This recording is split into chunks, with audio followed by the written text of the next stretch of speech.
Okay, so we're reading today from Srimad Bhagavatam, Canto 3, Chapter 56 and 53. And just before we start, I'd like to acknowledge that today is the disappearance day of Sri Bhagavatam, who was a very beloved associate of Lord Chaitanya. And his expertise was in singing and dancing. One time he danced for 72 hours while Lord Chaitanya sang. And he would dance in the Sankirtan parties in Navadvip, and also he would perform in the dramas at Srivas Pandit's house, that Lord Chaitanya would hold. And he went annually to the Rath Yatras to meet Lord Chaitanya in Govardhana. He was one of the party that went to meet him for that 4 months of the rainy season. So he was very much connected with Lord Chaitanya's intimate associates. And it was he who established, the Gambhira where Lord Chaitanya lived the last years of his life in Puri. That was in the house of Kashi Mishra. And it was Vakeshwara Pandit, Sri Vakeshwara Pandit, who established the Radhakanta deities in that house of Kashi Mishra. So another nice pastime of Vakeshwara Pandit was that he, by his grace, he liberated someone from an offence. So Devananda Pandit was a great Pandit in Navadvip, gentle, learned, etc., but he was not a Vaishnava. And he offended Srivas Thakur when he was giving his Srimad Bhagavatam discourses. Srivas Thakur just became ecstatic and fell on the ground, and his followers were and he was like showing devotional symptoms, ecstatic symptoms, and his followers just picked him up, thought he was a disturbance, picked him up and threw him out. And Srivas Pandit naturally was, when he came to, he was quite offended. And Devananda had done nothing about that. Devananda Pandit had not prevented his disciples. So that was an offence, and Lord Chaitanya later chastised him for that offence. And at the time he felt ashamed, but he still didn't really understand who Lord Chaitanya was. But Vakeshwara Pandit went to stay somehow with Devananda Pandit, and Devananda Pandit was so attracted to his beautiful devotional qualities, and he served him very nicely and with a lot of love and respect. So because he served Vakeshwara Pandit so nicely, he became cleared of that offence to Srivas Pandit. So when Lord Chaitanya, of course Lord Chaitanya was aware of this, and this was his statement: Krishna has made his home in the heart of Vakeshwara Pandit. As Krishna dances in his heart, so Vakeshwara Pandit himself dances. Whatever place Vakeshwara Pandit blesses with his association becomes a holy place of pilgrimage, more sacred than all the holy places. So that's how exalted that devotee is, and today is the day he returned to the spiritual abode. So now we'll do that verse. It's actually got a long purport, so I'll just go through the paragraphs and speak on each, because you'll fall asleep by the end. It's 2 whole pages.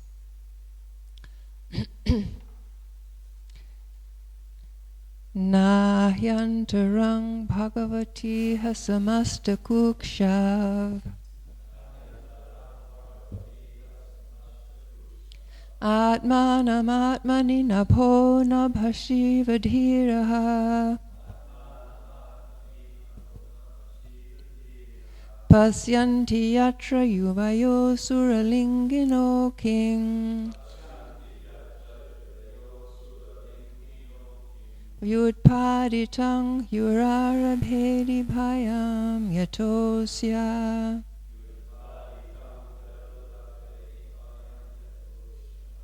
Nahyantaram bhagavati hasamasta kukshav Atmanam Atmani Nabhona Bhashiva Tiraha Pashyanti Yatra Yuvayo Suralingino King Yutpaditam Yudarabhedi Bhayam Yatosya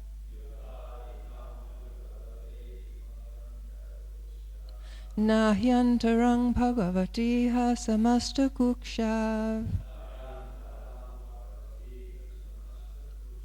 Atmanam Atmani Nabho Navasiva Dhiraha Pashyanti Yatra Yuvayo Suralingino King Yutpaditang Yudarabhedi Bhayam Yatosya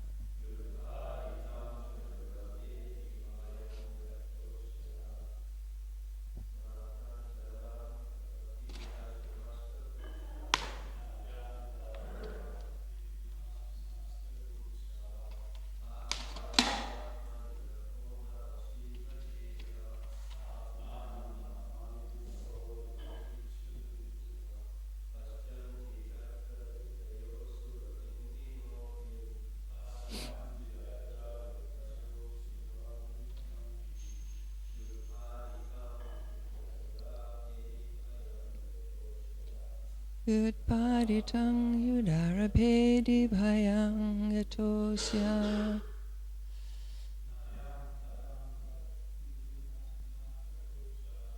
Nayantarang Bhagavati Hasamasta Kuksha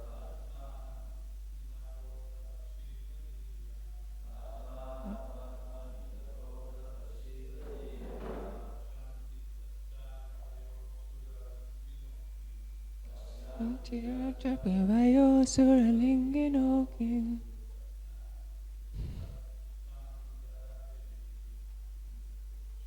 Yutpaditang Yudarabhedi Bhayam Yatosya. Ladies? It's a bit of a long one.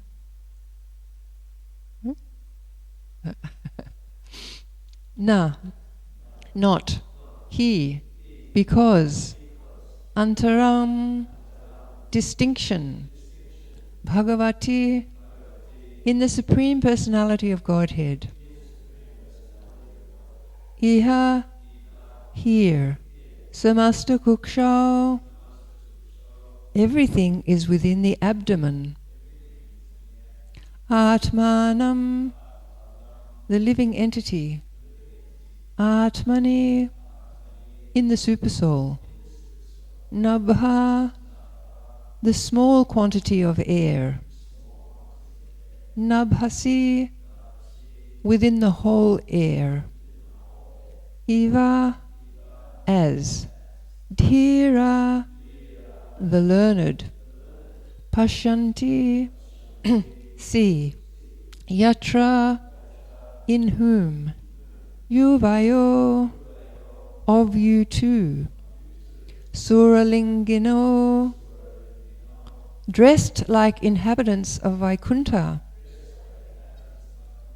Kim, how, Vyutpaditam, awakened, developed, he, certainly, Udarabhedi, distinction between the body and the soul, Bhayam, fearfulness, Yataha, wherefrom, Asya, of the Supreme Lord. Translation. In the Vaikuntha world, there is complete harmony between the residents and the Supreme Personality of Godhead, just as there is complete harmony within space between the big and the small skies. Why then is there a seed of fear in this field of harmony? These two persons are dressed like inhabitants of Vaikuntha, but wherefrom can their disharmony come into existence? Please repeat. In the Vaikuntha world, there is complete harmony between the residents and the Supreme Personality of Godhead.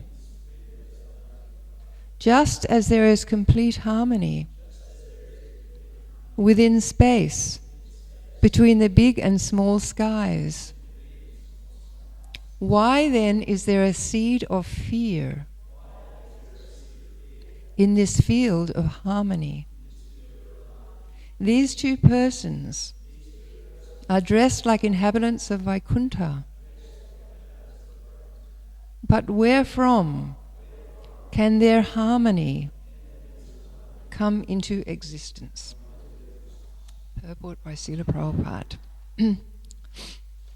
Just as there are different departments in each state in this material world, the civil department and the criminal department, so in God's creation there are two departments of existence. As in the material world we find that the criminal department is far, far smaller than the civil department, so this material world, which is considered the criminal department, is 1/4 of the entire creation of the Lord. All living entities who are residents of the material universes are considered to be more or less criminals because they do not wish to abide by the order of the Lord, or they are against the harmonious activities of God's will. The principle of creation is that the Supreme Lord, the personality of Godhead, is by nature joyful, and he becomes many in order to enhance his transcendental joy. The living entities, like ourselves, being part and parcel of the Supreme Lord, are meant to satisfy the senses of the Lord. Thus, whenever there is a discrepancy in that harmony, immediately the living entity is entrapped by Maya or illusion. So here we are in the criminal department. We're all criminals. So, as it's explained here, this material world is unlimited. The scientists can see just a certain amount, and then they keep discovering further and further. It's enormous. So, but the spiritual world is much, much bigger, as described 3/4 as compared to 1/4. So it's actually so much smaller, just as the criminal department here is smaller, although growing continuously, it seems, at the moment. So it's very nicely described here how Krishna has, his nature is to be joyful, and he expands himself to have the living entities as his enjoyment servants, as in loving relationships with many, many different living entities who all have different personalities and different moods with the Lord. So this is what the Lord enjoys. But unfortunately, some of us have decided to rebel against the Lord's constitutional position of ruling us, and here we are in the material world with other fellow prisoners who have also made the same poor decision. So just as, in the prison house you can hardly start judging others for being prisoners because, they're all in there together. And Srila Prabhupada often mentioned that it's like the living entities, all of us in this world, we're like in a hospital because we're all sick. So we can't judge. Well, we're foolish if we try to judge other people's sickness as compared to our sickness, because we're all here, we've all done the wrong thing, and we have to live out our sentence. And if we behave ourselves nicely, as in turn back to Krishna, then we'll be able to get out. But we need to have that sort of respectful attitude to all the others of us who have made that same decision. So, and then Prabhupada says, as soon as we stop wanting to satisfy the senses of the Lord, then that's Maya's, that's her sign. That's her sign. She then covers us up. We don't want to serve the Lord's senses, okay, then she covers us up, and she does a good job of it. So we get entrapped. So the second paragraph goes as follows. The external energy of the Lord is called the material world, and the kingdom of the internal energy of the Lord is called Vaikuntha, or the kingdom of God. In the Vaikuntha world there is no disharmony between the Lord and the residents. Therefore God's creation in the Vaikuntha world is perfect. There is no cause of fear. The entire kingdom of God is such a completely harmonious unit that there is no possibility of enmity. Everything there is absolute. Just as there are many physiological constructions within the body, yet they work in one order for the satisfaction of the stomach, and just as in a machine there are hundreds and thousands of parts, yet they run in harmony to fulfill the function of the machine, in the Vaikuntha planets the Lord is perfect, and the inhabitants also perfectly engage in the service of the Lord. So this verse, of course, is all about the fact that there's no disharmony in the Vaikuntha world. In the spiritual world, everybody works as one in purpose with the Lord. They're not one, but they're one in purpose. Everybody is individuals, of course, and able to serve Krishna in different ways, but their purpose, everybody's purpose, is to serve Krishna with love and devotion. So in that way, it's very harmonious. There's no fear. That's what Vaikuntha means. Without anxiety, without fear. So, I mean, for us, it's almost, I was trying to think about that concept of no fear. Because as soon as we're embodied and as soon as we identify with this body, automatically there has to be fear. Because this body is going to be finished. So fear is comes along as soon as we have a body. And then there's so many other things, there's so many dangers around and so many possibilities. So this fear is kind of intrinsic when we're entrapped. So it's really hard to pull ourselves out of that fearful stage and to even contemplate absolutely no fear, absolutely total trust and total surrender to the Lord.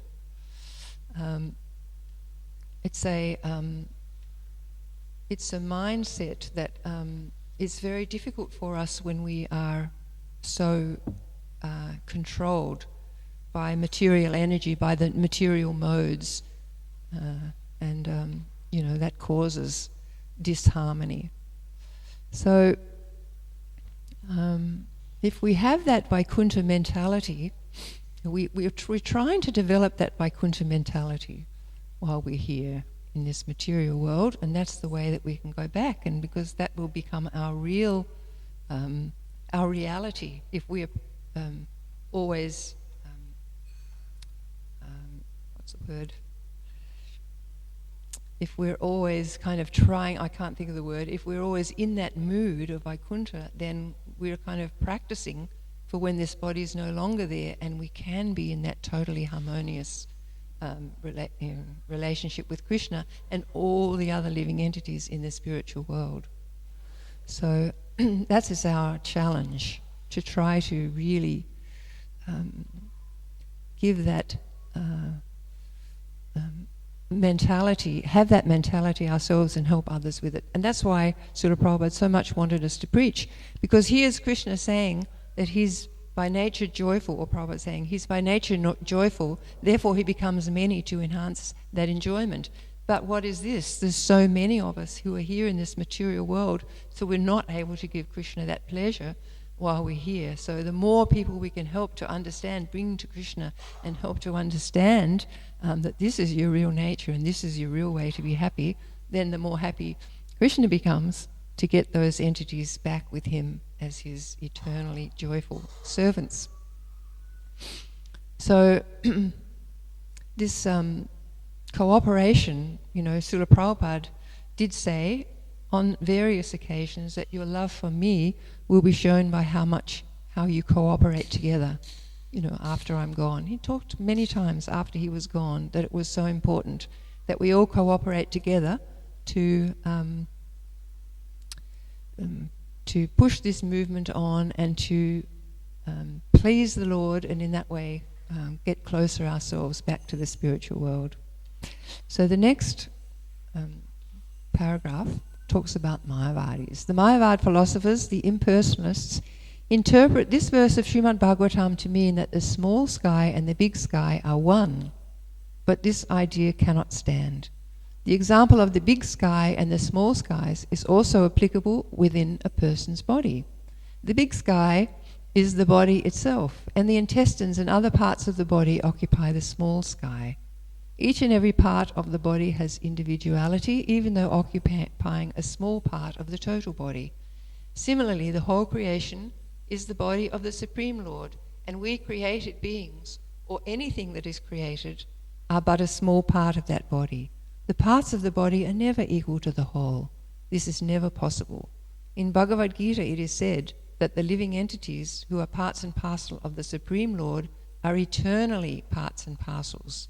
According to the Mayavad philosophers, the living entity in illusion considers himself part and parcel, although he's actually one and the same as the Supreme Whole. This theory is not valid. The oneness of the whole and the part is in their quality. The qualitative oneness of the small and large portions of the sky does not imply that the small sky becomes the big sky.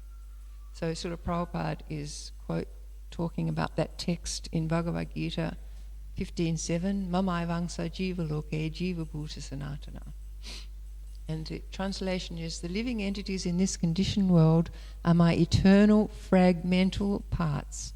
Due to conditioned life, they're struggling very hard with the 6 senses, which include the mind.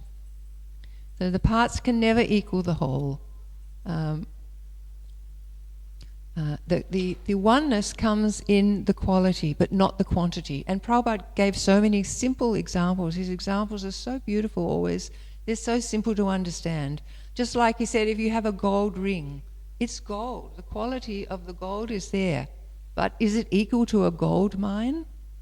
It can never be equal to the gold mine. It's just a tiny part.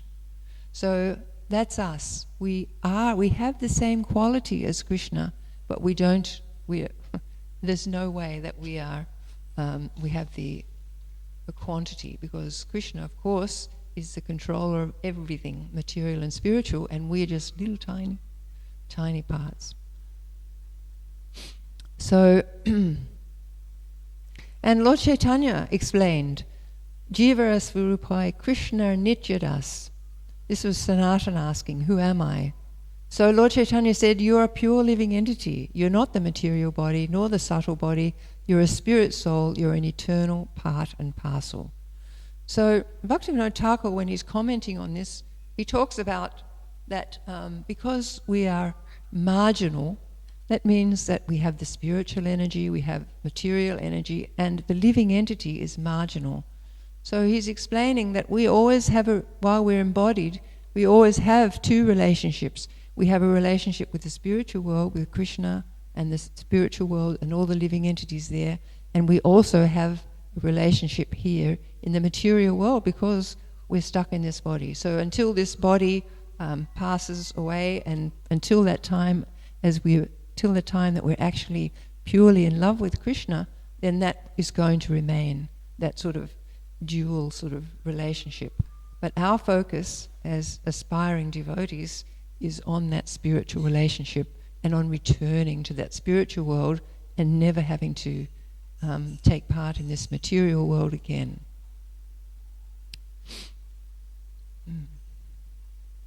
And Prabhupada, the other example that Srila Prabhupada always gave was like you've got the sunshine, you've got the sun and the sunshine and the little molecules that you see. Sometimes you see them in the sunshine, you see these little molecules. So that's us, the little molecules. So you can say it's the sun, and people say it. Oh, the sun's in my room. The sun's come into my room. The sun actually hasn't come into the room. It's the shining of the sun, but it's non-different in the sense that it's all, it's the energy of the sun. So in the same way, we are these tiny little parts of Krishna's energy. So the next, we've got number 4, and we've got 2 more paragraphs. There's no cause for the politics of divide and rule in the Vaikuntha planets, there's no fear because of the united interests of the Lord and the residents. Maya means disharmony between the living entities and the Supreme Lord, and Vaikuntha means harmony between them. Actually, all living entities are provided for and maintained by the Lord because He is the supreme living entity. But foolish creatures, although actually under the control of the supreme living entity, defy His existence, and that state is called Maya. Sometimes they deny that there is such a being as God. They say everything is void. Sometimes they deny Him in a different way. There may be a God, but He has no form. But these conceptions arise from the rebellious condition of the living entity. As long as this rebellious condition prevails, the material world will continue in disharmony. So there's no divide and rule here. It's we see now in the world politics, it's just mind-blowing, this whole concept of divide and rule. It's so obvious. And it's just the material world. If you want to be a top dog, then you've got to put everybody others, and you've got to put others down, and you've got to divide them. So this is the material world, and it does not bring harmony at all. It brings disharmony. And yet people think they're trying to be happy, but they don't know the formula for happiness. They think that if they do these things and they become powerful and rich, they'll be happy. Unfortunately, it doesn't work that way. And in the meantime, there's a lot of pain for a lot of living entities. So it's a bit of a funny thing, too, that we decry God. There's no God. God's void. God doesn't have a form, with the very voice that He's given us. But, it's just that ignorance. So a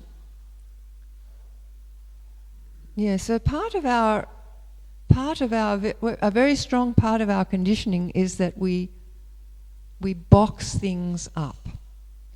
It's kind of like you create these walls in your heart, and you might think, oh, I like that person because, and you'll have some reason that you may like them, or you don't like this, have you got another reason? You relate with this.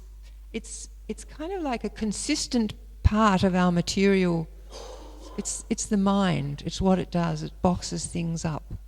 So therefore, while we're always boxing things up and thinking this suits me, this doesn't suit me, etc., then there can't be harmony. It's just not possible. So we saw with Srila Prabhupada, he did not box anybody up. It was just amazing how he interacted so wonderfully with everybody, whoever it was, a reporter or a guest or whoever it was, someone out on a morning walk, because he didn't have those compartments. He was just open. He's a pure devotee who's come to spread Krishna's message, and that was his. He had this heart full of love and full of wanting to elevate every single person he saw. And we saw sometimes, people would be, the guests would be not do very well with the conversation. Srila Prabhupada would say, make sure he gets prasadam, so that he left with Krishna. The person left with some prasadam. So that was his wonderful quality that we saw. He always wanted to facilitate everybody to become Krishna conscious. He always wanted to enable them to find out who they really are. So for us also, understanding that we do have those barriers and boxes in our hearts, the sooner we can dissolve them by just allowing Krishna in and understanding that we're just teeny tiny souls under Krishna's jurisdiction, then the better for our relationships and the better for the movement, the society as a whole. Because with that loving, open heart, then naturally we'll welcome everybody else as Krishna's dear devotee, whether they are covered or not, whether they come as a guest or you see them in the street, they are Krishna's dear devotee, as are all the living entities. So it's a kind of if you can break down those barriers in the heart, it's kind of it's the way to have a very respectful relationship towards other living entities. And it's a really important thing that we all need to practice. So the last paragraph is, harmony or disharmony is realized because of the law and order of a particular place. Religion is the law and order of the Supreme Lord. In the Srimad Bhagavad Gita, we find that religion means devotional service or Krishna consciousness. Krishna says, give up all other religious principles and simply become a soul surrendered unto me. This is religion. When one is fully Krishna conscious, that Krishna is the supreme enjoyer and supreme Lord. And if one acts accordingly, that is real religion. Anything which goes against this principle is not religion. Krishna therefore says, just give up all other religious principles. In the spiritual world, this religious principle of Krishna consciousness is maintained in harmony, and therefore the world is called Vaikuntha. If the same principles can be adopted here wholly or partially, then it is also Vaikuntha. So it is with any society, such as the International Society for Krishna Consciousness. If the members of the International Society for Krishna Consciousness, putting faith in Krishna as the center, live in harmony according to the order and principles of Bhagavad Gita, then they are living in the Vaikuntha, not in this material world. And there's so many places. I mean, I know, as Srila Prabhupada said it in Melbourne, don't think this is Melbourne. This is Vaikuntha. And then I've heard on the Prabhupada memories, so many other places he's said the same thing. This is not Hamburg, this is not wherever, Denver. This is Vaikuntha. So in order for this to, for us to really understand that, then we need this mentality of surrendering to Krishna, because as we heard there, that is what real religion is. It's Krishna's, the Lord's law and order. And that's what Krishna wants us to follow. And he says, if you do this, I'll look after you. He's so loving. You don't have to worry. I'll take care of all your sinful reactions, etc. If you surrender to me, then you're in my hands and you'll be totally taken care of. So it's not like, if you try to surrender to Krishna, it's going to be troublesome. Once we get rid of our barriers and surrender to Krishna, we're like in the most loving, wonderful, divine, our Guru-centered hands of the Lord, and he will take all care of us. So this principle is, sometimes Krishna actually, we do pray to Krishna that we want to purify our hearts and please, help us to become, your humble servants, and to act in a way that will be pleasing to you. So sometimes Krishna will try to achieve that through a way that we may not agree with. Sometimes we pray to Krishna for something, help me with this, and something happens and we're like, what? That wasn't meant to happen. I wanted this. So Krishna has his ways, and they may be painful. We may have to experience pain while we're going through that a hopeful transformation. But actually, Krishna knows exactly what we need. So we just need to have that faith that his dealings with us are exactly what we need. And we always have that understanding, tattenu kampam susamikshamanam, whatever I'm going through, whatever suffering I'm having, that is, I actually, since time immemorial, I've been sinning against the Lord. I've been committing sins in body after body. So I'm just getting a little of what I should be getting. So not that we magnify what we're going through. This is hellish, I can't handle it. But no, it's just a little, and Krishna's being very kind to us. So this is the mentality. This is described in the Krishna book, that mentality in the 10th canto. So we're actually, and actually when we do go through things that are very difficult and painful for us, it's a real challenge to embrace that sometimes. You just feel like, you hear it sometimes, this is too much. But actually Krishna is waiting for us to embrace it and to understand that he has personally arranged that situation for us. So, we've got so many beautiful examples of the acharyas and wonderful preceding devotees, like Srinivasa Acharya, when they were taking the books across, all the books of the Goswamis, such a precious cargo. So they get halfway, they get nearly into Bengal, and it's stolen. And the devotees were like just shocked. But how could that treasure of the Goswamis' books be stolen? This is our whole purpose. And they wrote back to the devotees in Vrindavan, and told them, oh no, we've lost the books. But Srinivas, he said, well, let me remain here. You go on, begin your preaching. Let me remain here and see if I can uncover those books. So it took him actually months to find out those books in the king. The king had sent people to steal them. So thinking his astrologers told them there was a great treasure there, so he had stolen them. But Srinivasa Acharya never lost hope.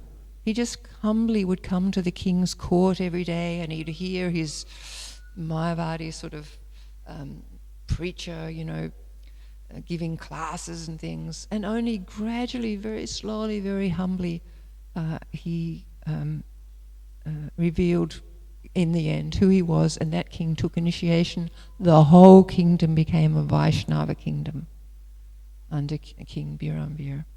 So he didn't lose that faith that, now I'm devastated, what can I do, And then we have that lovely example of Ganga Mata Goswamini. When she came to Puri, she just lived such a simple life and in rags. She didn't go into the temple, she felt too fallen. And then one night there was this big flood. The Ganga rose and pushed her into the Jagannath temple, and there she was at the feet of Lord Jagannath. So ecstatic. But then the guards came the next day and picked her up and threw her in jail. The king was furious that she dared to do that. She never doubted for 1 second that this wasn't the plan of the Lord. She just humbly accepted her situation. And what do you know? The king had a dream that night that she's actually an exalted devotee and you should take initiation from her. And that exactly happened, and everything was changed for her. But it's just that these great saintly Vaishnavas, they're able to totally keep their, not just their equilibrium, their faith, even though they're going through things that you would not wish on anyone, because they just have that understanding that this is a situation Krishna's put me in, and this is for my good, and all glories to Lord Krishna. They just don't get that feeling that, oh no, this is too hard, can't manage, like we do sometimes. And then of course we have the Pandavas. They went through so much trouble, and what did Queen Kunti pray? Let these calamities happen again and again, because we get to see you. And so she wanted that association. So that's very that's a fixed up devotional mentality, and we're trying to reach that stage of embracing what Krishna sends for us and the situation he puts us in, and also respecting everybody else's situation, the situation that they're in, just to have the respect for that living entity, what they're going through, and respect the fact that Krishna's putting us through things for our good. So, and we know, even in our movement, we had different situations. We have, for instance, Tamal Krishna Maharaj, where there was a lot of discord with Sankirtan parties stealing devotees from various temples, and there were many complaints to Srila Prabhupada, and in the end Srila Prabhupada told Krishna Maharaj, you should go to China. And he argued and argued and argued. Prabhupada was adamant, I want you to go to China. And when he went to China, and when he surrendered to that, the instant he surrendered to that, his whole mood just changed, and he became very enlivened in Krishna consciousness, and he put up with so many struggles there, and it was a wonderful thing for his Krishna consciousness, even though initially it was like, no, he's kicking me out. There was nothing in China. And then there were some devotees too who were preaching wrongly, and Srila Prabhupada, sannyasis, and Prabhupada threw them out and told them, you go preaching. They had nothing. They didn't even have 1 cent. They had their dhotis on, and so they just went. And Krishna looked after them. And everything, of course they did wonderful things in the end. And they learned so much for that, and they just had so much respect for what Srila Prabhupada had done, even though it seemed to them pretty hair-raising in the beginning. So there are so many examples.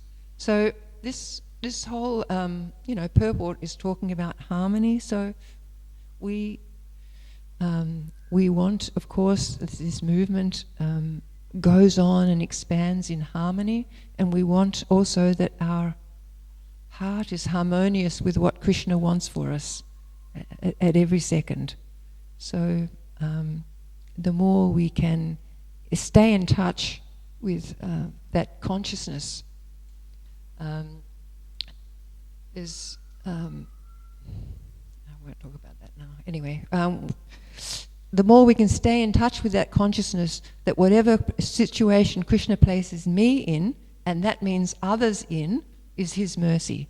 So if we can embrace that with humility and just trust that things will if we accept what the situation Krishna has given us and act respectfully according to the principles of Bhagavad Gita, then everything will be wonderful, and we'll get that love for Krishna that we're searching for, and he will return us to our eternal abode.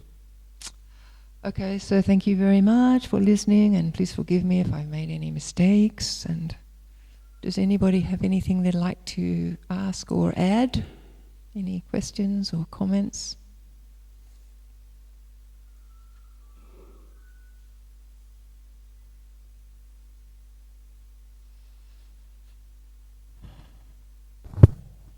Hare Krishna, thank you very much for class. Just on this pastime and this verse in particular, this harmony is in relation to Jai Vijay, right? And sometimes, I don't know if you know about this, but sometimes I've heard in various classes over the years that technically they weren't actually in Vaikuntha because they were on the gates, so that's why they were able to be in this situation. And then we also hear it was a divine arrangement of the Lord because he wanted to come down and perform his fighting pastimes, so can you elaborate on that at all? Not really.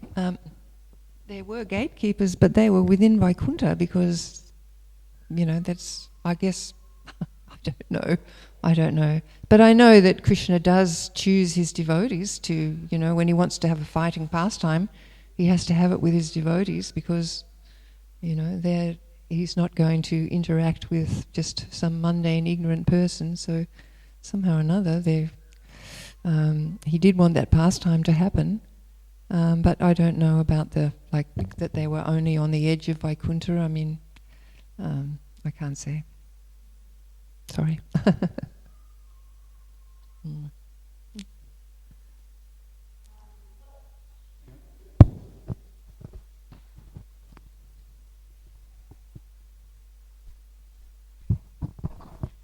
Thank you. What do you do when you do find there's elements of disharmony in your life?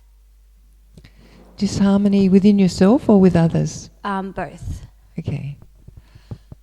Okay, well, let's start the easy one with others. It's usually a fact, like when Srila Prabhupada, whenever there was disharmony, the devotees would go and complain about someone, Srila Prabhupada would bring that person and make sure that the devotees knew what the feelings were, and kind of allow them to work it out, So you do have to, if you have a problem with someone, but it's the way you approach people. Like if you approach someone and you talk to them in a loving, respectful way, it's just surprising sometimes when you just approach someone in that way, it's disarming if there's some barrier there, and they will be more likely to accept what you have to say. And you humbly say what you have to say, and then if there's a problem that remains, then, maybe just associate elsewhere, so that if it's a constant pinprick. And as far as disharmony within ourselves, we always have that, don't we? Because we've got those three modes of nature pushing us all the time. We've got the false ego acting, etc., etc.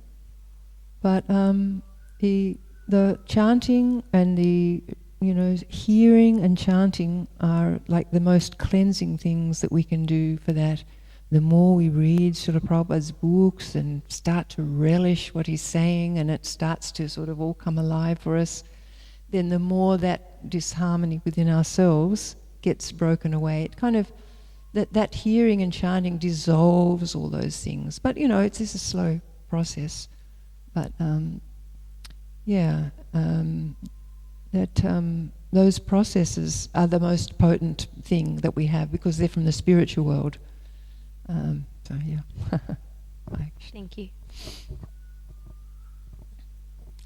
Okay, thank you very much. Hare Krishna. Srimad Bhagavatam ki jai.